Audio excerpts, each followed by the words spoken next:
Olá, meus amados irmãos, a paz do nosso Senhor e Salvador Jesus Cristo. É com grande alegria que nós estamos mais uma vez juntos para falarmos do poderoso Evangelho do nosso Senhor Jesus Cristo. E eu quero desde já compartilhar com você o texto do Evangelho de Lucas. Lucas capítulo 9, versículo 23, que nos diz assim: Jesus disse-lhe: se tu podes crer, tudo é possível ao que crê. E logo o pai do menino clamou com lágrimas e disse: eu creio, Senhor, ajuda na minha incredulidade. Aqui nós temos um dos relatos do Evangelho de Marcos, da cura de um menino que sofria de uma terrível enfermidade, qual nos vai ser revelado que essa enfermidade tinha sua causa como um espírito mau que havia lançado sobre aquele jovem essa terrível enfermidade. E quando a gente vai pesquisar, ler os relatos dos evangelhos, a gente descobre que Jesus, ele juntamente com Pedro, Tiago e João, tinha subido a um alto monte, e ali Jesus transfigura-se diante deles e aparece Elias e Moisés falando com Jesus. E aquela visão tão maravilhosa, a palavra, o evangelho vai nos revelar que Pedro, ao ver aquela visão, aquela glória de Cristo manifestada e revelada, ele direciona a Jesus e fala: Senhor, bom é estarmos aqui. Se quiseres, eu faço 3 tendas, uma para mim, uma para ti, outra para Elias e Moisés, né? E então a Bíblia, o evangelho vai nos dizer, nos declarar que veio uma nuvem e cobriu, e uma voz do céu disse: esse é o meu filho amado, em quem me comprazo, a ele ouvi. E eles todos caíram com o rosto no chão, porque aquela voz estremeceu o lugar. Foi uma voz muito poderosa, a voz de Deus que bradou. E logo após aquela visão, Jesus adverte eles dizendo: olha, vocês não devem revelar esse acontecimento a ninguém até que o Filho do Homem seja entregue, morra e ressuscite dos mortos. E quando eles descem do monte, o evangelho vai nos dizer que eles se deparam com uma grande multidão. Quando eles chegam, os demais discípulos que haviam ficado, que não haviam subido com Jesus ao monte, eles estavam ali e disputavam com os escribas e fariseus, porque o homem que tinha o seu filho enfermo, que sofria daquele mal, havia levado o menino aos discípulos, mas esses não puderam curá-lo. E de tal maneira que os fariseus disputavam com os discípulos de Jesus. E quando Jesus chega, a multidão, vendo que Jesus se aproxima, eles correm de encontro a Jesus para o saudar. E o pai da criança clama dizendo: mestre, eu trouxe o meu filho para que os teus discípulos curassem, e eles não puderam curá-lo. E as escrituras vai dizer que Jesus ficou muito indignado. Jesus censura e repreende severamente a falta de fé que havia neles, dizendo: ó geração incrédula e perversa, até quando estarei convosco e até quando sofrerei? Trazei-me aqui o menino. Quando eles trazem aquele jovem, o espírito mau lança-o por terra e ele cai ali convulsionando. E o pai do menino diz assim: Senhor, se tu podes fazer algo, ajuda-nos. E quando o pai do menino fala isto, Jesus então percebe que para que aquele milagre viesse a acontecer, era necessário que a fé daquele homem fosse ativada, a fé dele fosse levantada. E Jesus vai dizer para ele: olha, se tu podes crer, tudo é possível ao que crer. Jesus revela a necessidade da fé, a necessidade que a fé precisa estar ativa, a fé precisa estar viva para que o poder de Deus venha se manifestar e o milagre venha acontecer. Então Jesus ele percebeu a falta de fé que havia no coração daquele pai, talvez até mesmo devido à primeira frustração de ter trazido o menino aos discípulos e eles nada poderem ter feito. Então Jesus ele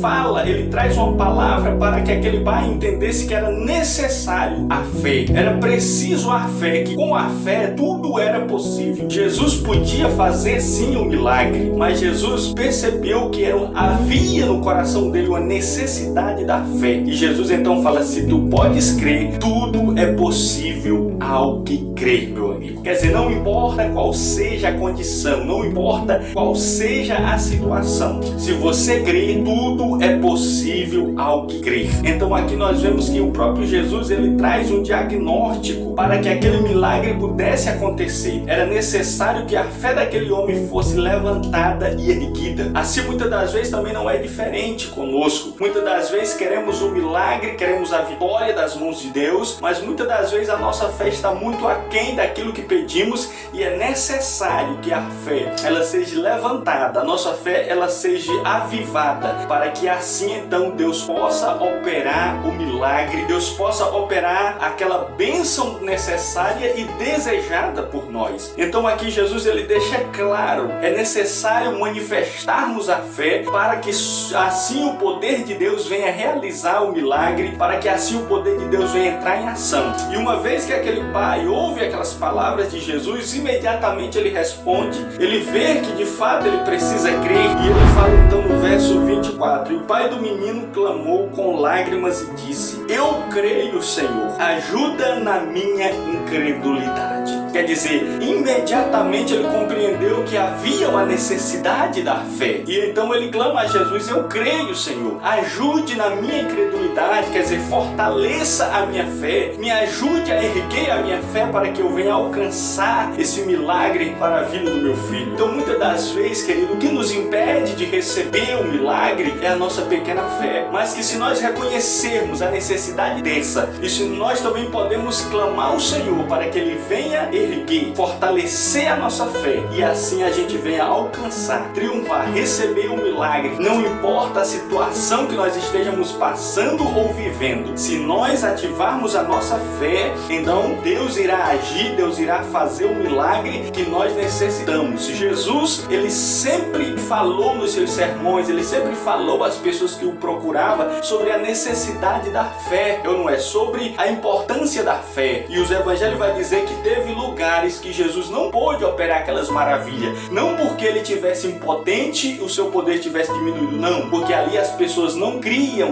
no poder de Deus, não expressavam fé, como foi no caso de Nazaré. Quando ele volta para Nazaré, as pessoas diziam: olha, faz aqui os grandes sinais e maravilhas que você tem operado em tantos outros lugares. Mas o evangelho vai dizer que Jesus não pôde fazer ali os sinais e maravilhas que ele havia realizado em outros lugares por causa da incredulidade deles. E assim também Jesus, ele em alguns outros momentos, Jesus também ele elogiou a fé de outras pessoas, como daquele homem que era centurião romano, que pediu para que seus amigos fossem falar com Jesus para Jesus ir curar o seu servo. Mas antes que Jesus chegasse na casa, ele foi de encontrar Jesus e disse: Senhor, eu sou um homem debaixo de autoridade, e tenho autoridade, tenho outros debaixo da minha autoridade. Digo a esse: vai, ele vai, e outro: vem, ele vem. E eu não sou digno que o Senhor entre debaixo do telhado da minha casa. Fala só uma palavra e meu criado sarará. Quer dizer, Jesus se voltou e disse assim: em verdade, nem mesmo em Israel eu encontrei tamanha fé, né? Quer dizer, então Jesus ali elogiou o tamanho da fé daquele homem. Então o que Jesus nos ensina aqui é que o princípio da fé tem que estar presente. A fé ela tem que estar presente para que a gente venha receber qualquer milagre das mãos de Deus. É necessário que a nossa fé esteja presente nas nossas vidas, amém? Quero orar com você esse momento para que Deus ele venha fortalecer a sua fé, levantar a sua fé, para que você venha vencer toda e qualquer barreira, toda e qualquer situação, você venha romper através do poder de Deus, mediante a fé no Senhor Jesus, amém? Eu quero orar com você essa hora. Pai, eu oro agora essa hora para essa pessoa que me acompanha, que me assiste. Meu Deus, que o Senhor possa ir de encontro agora o coração dela, que o Senhor possa levantar, erguer a fé dela para que ela venha, meu Pai, vencer todo e qualquer obstáculo e barreira e mal que tenha afligido ela. Que o Senhor possa fortalecer o coração dela, que o Senhor possa fortalecer a fé dela, para que ela venha tomar posse do milagre, da vitória do Senhor sobre a vida dela, Pai. No nome do Senhor Jesus, nós declaramos juntos agora e unimos a nossa fé em oração e decretamos a vitória, decretamos o milagre, a cura, a bênção divina sobre a vida desse ouvinte que nos acompanha, no nome do Senhor Jesus. Que Deus em Cristo abençoe a sua vida, grande, rica e poderosamente, meu querido. Se você ainda não se inscreveu no nosso canal, se inscreva no nosso canal, deixe o seu like, deixe o seu comentário, e que Deus abençoe a sua vida grandemente no nome do Senhor Jesus.